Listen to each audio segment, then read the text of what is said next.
Hiya naman ako sa inyo, no? Family game. Kay Bonggang-Bong. Injection, Your Honor. Pilipinas, it's time for Family Feud. Let's meet our teams. Mag-asawang Gab and Mike.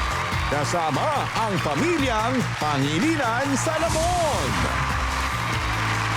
Mga P-Pod cuties from Visayas. Iloilo Boys next door. Please welcome our host, ang ating kapuso, Dingdong Dantes.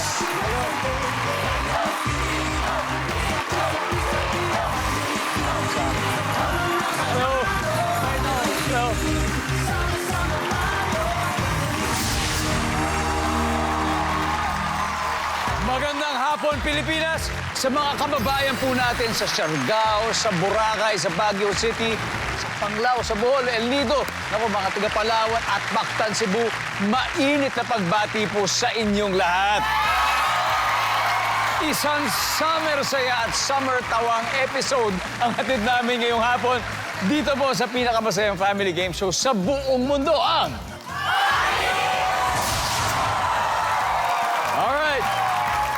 diretso na tayo sa ating mahuhusay na players. Ang unang team, sumikat sa maraming art form. Kabilang na po ang musical theater. Masigabong palakpakan naman para sa angkan ng Pangilinan Salomon. Alright. Ang team captain po ay isa sa pinaka-in-demand na theater actresses at singer ngayon, the multi-awarded Gab Pangilinan Salomon. Hi, Gab! Please introduce your family to us. Okay, I'll try to be as unbiased as possible. Pero syempre, ang unang-una, kilala nila siya bilang asawa ko, pero isa rin siya sa pinaka-henyo, wow, sa henerasyon niya, si Mike. Yeah. A musical genius. And of course, next we have, kilala siya bilang anak ni Sharon at Kiko, pero hindi na alam ng madla na mahusay siya sa lahat ng bagay. Yeah. Mahusay siya magsulat. Mahusay siya magluto. Yes. Mahusay siya kumanta. Yeah, lahat ng bagay. Kaki. Kahi. At mahusay, mahula ng top answer. Yes! Oo, For madali sure. na. And last but not the least, people know him as the vocalist of Over October. Pero hindi rin alam ng madla na siya rin ang go-to guitarist ng pamilya. At mahusay rin siya sa lahat. Sorry, bias talaga ako. Pero si Josh! Grabe, ito po kung siyempre pamilyar po kayo sa last name ng mga talented players natin. Sila po ay isang kilalang angkan sa Pilipinas na may koneksyon sa showbiz. At nabanggit nga kanina, ang Pangilinan family na pinabibilangan nila Senator Kiko Pangilinan. Si Gab naman, daughter ni Mr. Joseph Pangilinan. While si Josh is the son of Miss Felici Pangilinan na naglaro na dito. There you go. Gab, ilan ba kayo magpipinsan in total? 36. 36. Kasama ng mga asawa dun. Lahat sila ay manunood sa upcoming Philippine leg ng Manila Jesus leg, Christ yes. Superstar. Congratulations Thank on you that, very Gab. much. Thank you. Kailan ba ito mapapanood? Mangyayari po siya May 2 to 31. So whole of May sa Soler. There you go. Yeah. Congratulations and good luck on that. Kaki, yung mami mo naglaro na dito. Naglaro na siya. Nga daw po. Actually, I should have asked her for advice kaso feeling ko nga po, parang masama akong anak. Hindi ko po alam na nag-family feud na pala si Mama. So, sorry, Mom. I should have asked for advice po. But I will channel your spirit here today. You know, she did great and I'm sure you will too. Yeah. Good luck. Good luck sa inyo. Ito naman, ang pambato ng kabataan. Nag-collab ang dalawa sa pangmalakasang P-pop group sa Visayas. Here are the Iloilo Boys next door. Ang team captain ay ang dancer and performer ng P-pop duo na 1VXN, si Enrico Ramos. Yan! Enrico, Yes, Sir Dong. sino-sino kasama mo yan, Enrico? Siyempre, Sir Dong, kasama ko ngayon ang mala Korean lokong kaduo ng 1VXN. Siyempre, Christoph Davids. Ayun. Ang sleepyhead member ng Iconics, JC Miguel. Grabe. Eto, Sir Dong, pinaka-poging member ng Iconics, Jacob Smith, half Danish yan. Grabe. sikat po sila sa Visayas and I think it's about time na makilala rin kayo sa buong mundo. Nandito rin ang isang member ng Iconics PH, si KL na nasa studio. At dahil nandiyan si KL, gusto niyo ba mag-perform sila? Alright, let's go. Let's go, KL.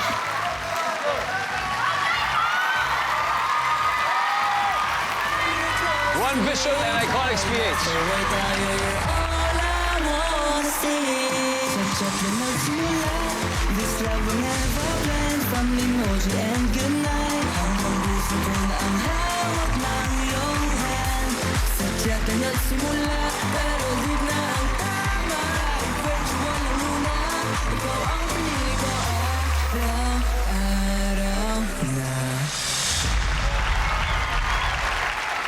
Galing, galing, galing. Good luck, Iloilo Boys next door. Bago natin ituloy yung game, gusto natin i-welcome muna dito sa studio ang ilang faculty members ng students mula sa Philippine College of Health Sciences, Manila. Thank you for being with us. Sana ay mag-enjoy kayo. Makikihula kayo mamaya, ha? Meron yan. Eto na. Gab and Enrico, ready na? I'm sure. Let's play round one.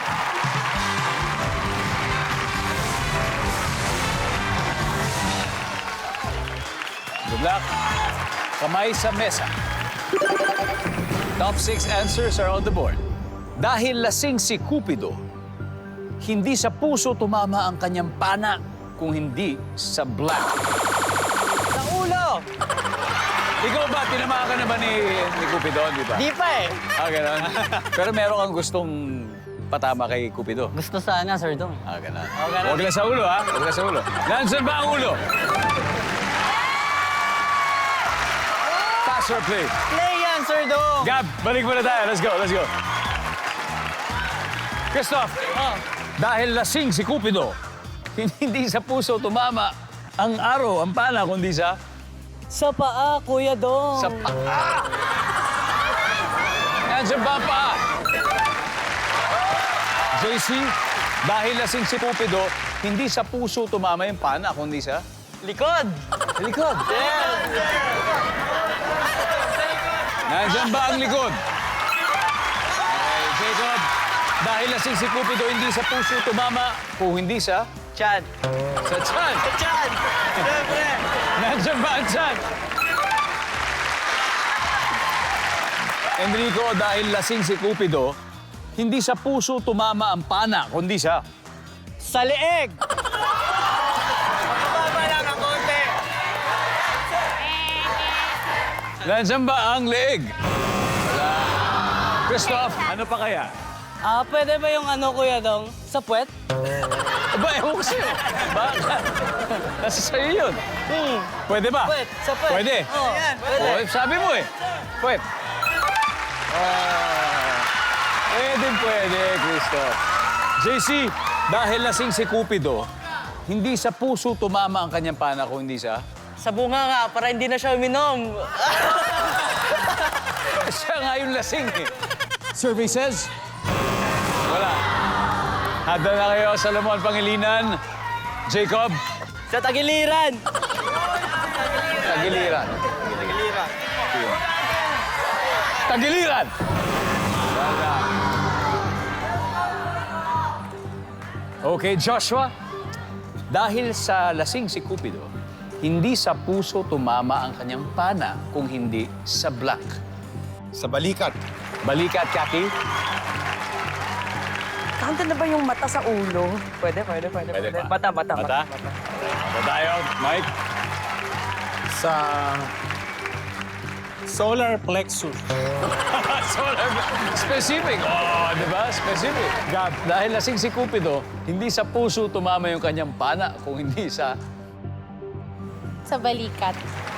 balikat. Basic lang.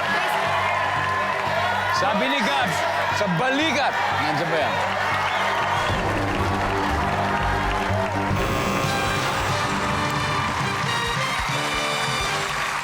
Masaya po ang Iloilo Boys next door. May 71 points agad sila. Ang payo ko po sa Pangilinan Solomon, ituloy lang ang laban kasi may 3 rounds pa naman. So pwede pa yan. At dahil may natitira sa board, isa na lang ito. So studio audience, sino yung gustong manalo ng 5,000?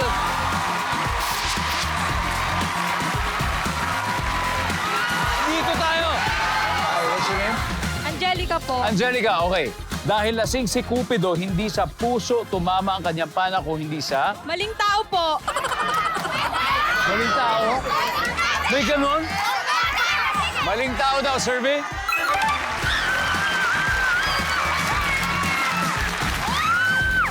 Okay.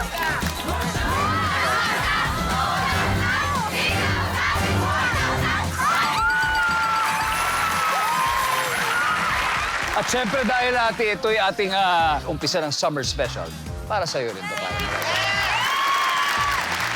Congratulations. Thank you, Family Feud. Welcome back to Family Feud. Pamilya po ng musicians at fast-rising P-pop groups ang naglalaban ngayon.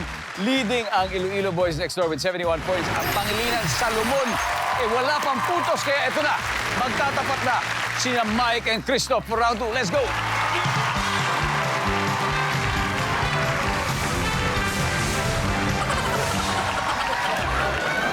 Good luck. Kamay sa mesa. Top 6 answers are on the board. Ano ang hindi mo dapat malimutan? Okay Hindi na. pa, yun na yun. no? Sige lang. Tingin mo saan? Sige, ano sagot mo? Ang sa akin, wallet. Ito. Ano ang hindi mo dapat malimutan sa araw ng exam? Pwede naman, di ba?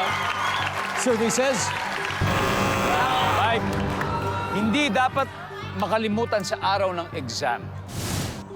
Ballpen. Ballpen. Ballpen. Good answer. Nandiyan ba ang ballpen? Top answer. Mike, pass or play? Play. Let's go. Let's go. Let's play this round. Kaki, ano ang hindi mo dapat malimutan sa araw ng exam? Ang mga sagot. Siyempre! Nandun ba yan? There you go. Oh, yep. Joshua, ano hindi mo dapat malimutan sa araw ng exam? Pencil. Pencil. Ay, tama. Pero nandun na. Oh, Gab, ano ang hindi mo dapat malimutan sa araw ng exam? Wala, Ilo boys, huddle na kayo. Mike, isa pa. Ano ang hindi mo dapat malimutan sa araw ng exam? ID. ID, no entry. ID, nandiyan ba ID? Boys. Jacob, anong hindi mo dapat malimutan sa araw ng exam? Papel. Papel. JC. Mangopya. Mangopya. Christoph. Siyempre, yung good morning ng crush ko. Okay, Enrico. Ano ang hindi mo dapat malimutan sa araw ng exam? Siyempre, Sir Dong, papel. O kapag math kasi may computation, saan dyan ba ang papel? Papel. Panalo na naman ang Iloilo Boys Next Door. May 141 points na sila. Ang Pangilinan Salomon family, patutunayan po nila na hindi po sila susuko. Ang angkan nila ay lumalaban. Di ba? Sa susunod na round. At dahil may naiwan pang answer sa board, eto, this time. Okay, ma'am. This time. Oh, ma'am, eto, this time. Ito, school-related. Di ba? Madali lang to. Hindi mo dapat malimutan sa araw ng exam. Ano pong pangalan niyo, ma'am? Miss Lovelyn Gasias. Lovely. Hello. How are you? Lovely. Ano po yan? Ano sagot niyo dyan? Siyempre, ang magdasal! Pagdasal natin na nandyan yan. Siyempre, malakas kami kay Lord! Nandyan ba yan?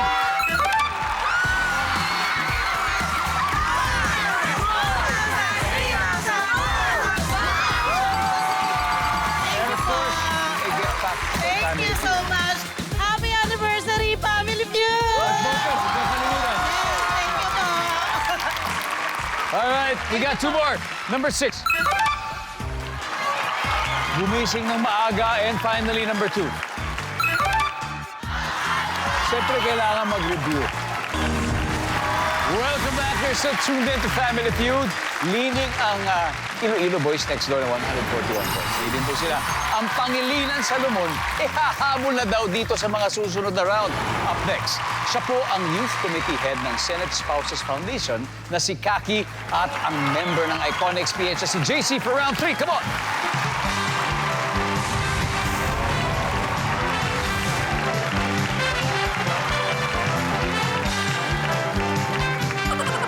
Good luck! Kamay sa mesa. Okay, top 6 answers are on the board. Magbigay ng hayop na makapal ang balat. Go! JC. Daga. Survey says... Kaki, hayop na makapal ang balat. Elephant.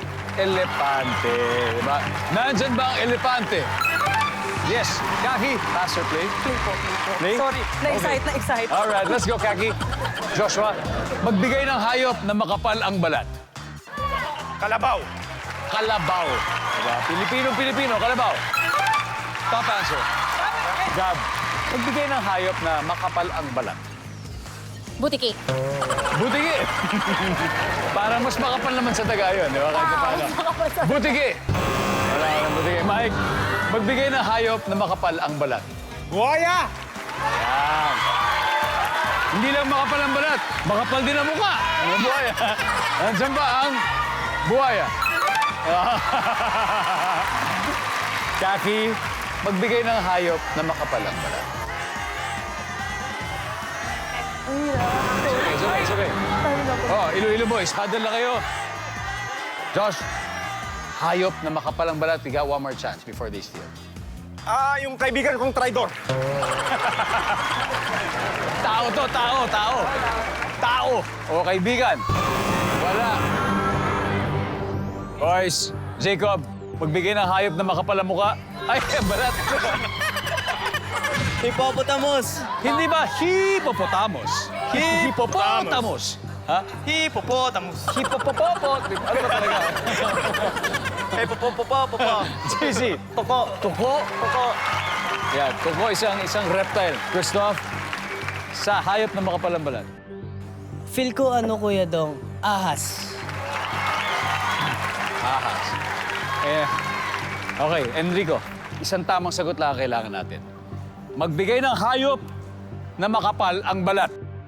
I'll go with ahas. Ahas!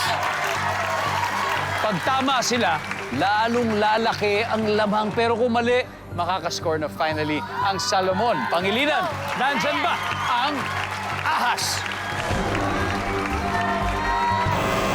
Wala! Alright, tignan nga natin yung mga na-miss out number 6. Kabayo, number 4. And finally, number 3. Tupa. Update tayo sa score. Nangunguna pa rin ang Iloilo Boys Next Door 141 habang ang Pangilinan Salomon ay may 82 points na po sila. Triple points round na susunod sa pagbabalik ng Family Feud. Nagbabalik po ang Family Feud. Salamat po sa lahat ng loyal viewers natin dyan sa Bagong Silangan, Quezon City. Thank you very much. Sa mga taga-Aglipay, Quirino, maraming salamat. Caramoan, Camarines Sur, thank you very much sa inyo. Gasan, Marinduque, maraming salamat po. At ang mga taga-Bacolod, Calawi, Lanao del Sur, maraming salamat. At Manolo, Fortich, Bukidnon, thank you very much. We love you guys. Thank you for always watching. Ngayon, sa laban ngayong gabi, ang Pangilinan Salomon ay may 82 points ng pamilya nila. Habang ang Iloilo Boys Next Door ay may 141 pa naman. Kaya for our last head-to-head battle, magtatapat na po ang lead vocalist ng bandang Over October na si Joshua at ang Iconic PH member na si Jacob for the final round. Let's go.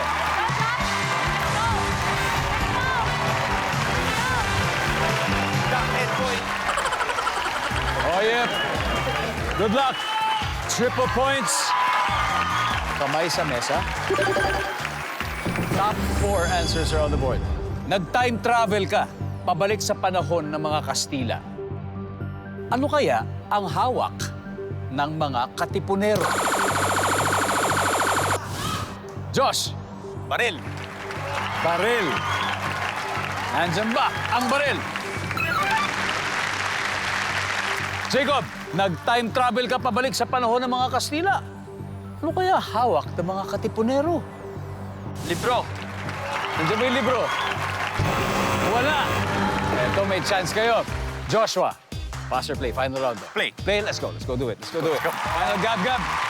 Question, nag-time travel. So, ibig sabihin, galing ka sa panahon ngayon. Present, yes. Pumunta ka sa panahon ng Kastila. Ano kaya ang hawak ng mga katipunero, Gab? Bolo. Itak. Itak. Itak. Nandiyan ba ang itak? Top answer. Tara, Mike. So, nag-time travel ka. Pabalik sa panahon ng Kastila. Ano kaya yung hawak ng mga katipunero noon? Sedula. Wow! Net. Makasaysayan. Punitin ang mga sedula. Survey says... Yeah! Hanep. Kaki, for the win na to. Pag makuha mo to, panalo na kayo. Okay, nag-time travel ka, pabalik sa panahon ng Kastila. Ano kaya? Ano kaya ang hawak ng mga katipunero? Panyo. Panyo! Wala na. Di ba yung mga panyong pula? Di ba? Sa Lucena, di ba? Nandiyan ba ang panyo? Wala! Pero meron pa. Joshua, isa na lang to, ha? Imagine, nag-time travel ka pabalik ng panahon ng Kastila. Ano kaya ang hawak ng mga katipunero? Sombrero. Sombrero. Wala, guys. Usap na kayo. Gab, isa na lang. Kung hindi natin makuha to, si-steal sila. Okay. Okay, imagine, pumunta ka, bumalik ka doon sa panahon ng Kastila. So imagine ang itsura ng katipunero. Ano kayang hawak-hawak niya? Go, Gab. Watawat.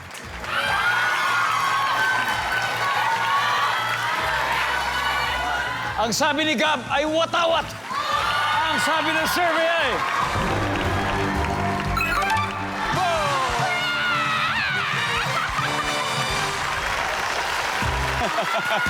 Ang ating final score, Pangilinan Salomon, 379 points.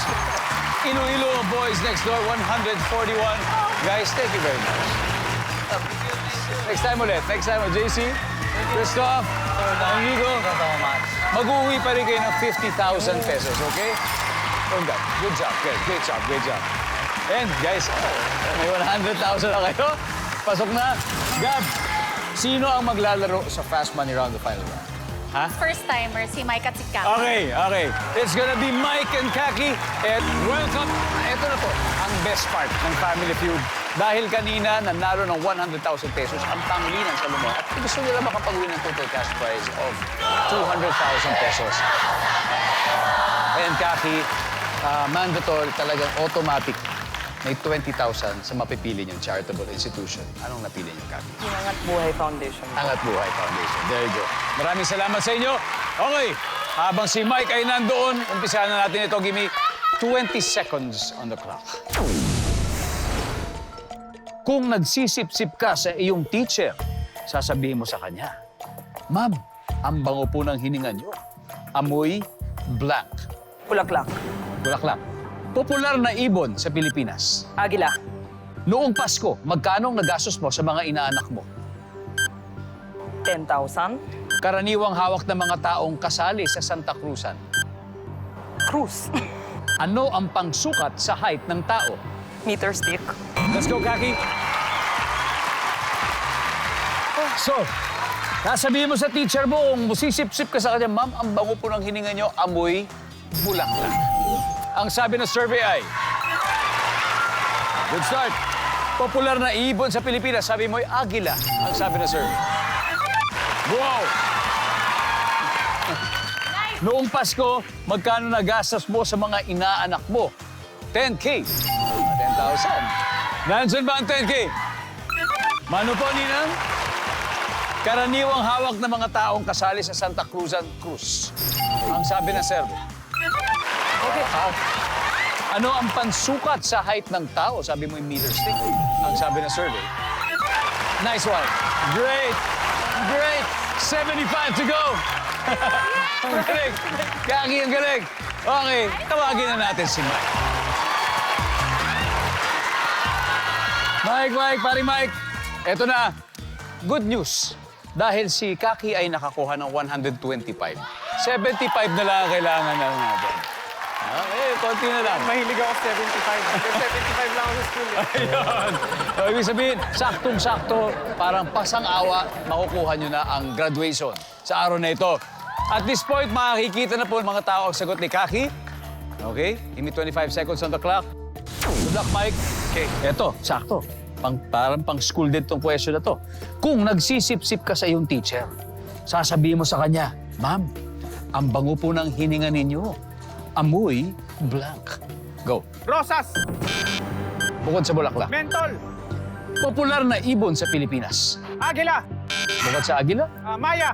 Noong Pasko, magkanong nagastos mo sa mga inaanak mo? 500.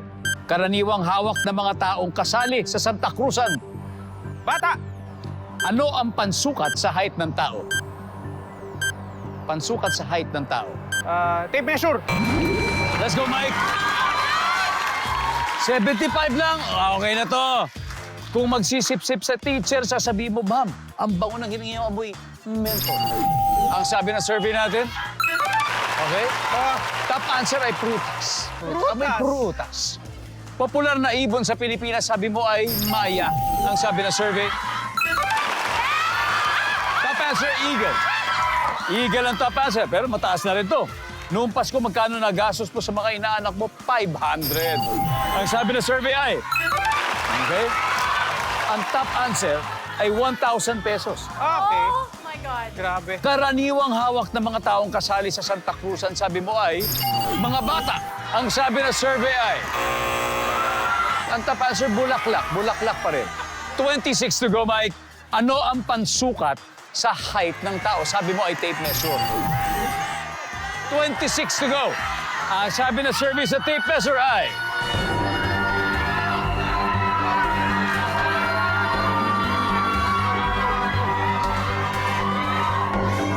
Top answer!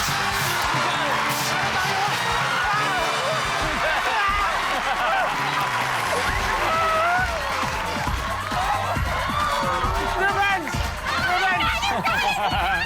Congratulations! Congratulations! Wow!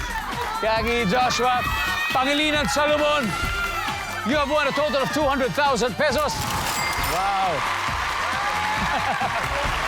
Nice one, guys. Believe, Pilipinas ang oppositingdong dati sa araw-araw na maghahatid ng saya at papremyo. Kaya makihula at manalo dito sa Family Feud.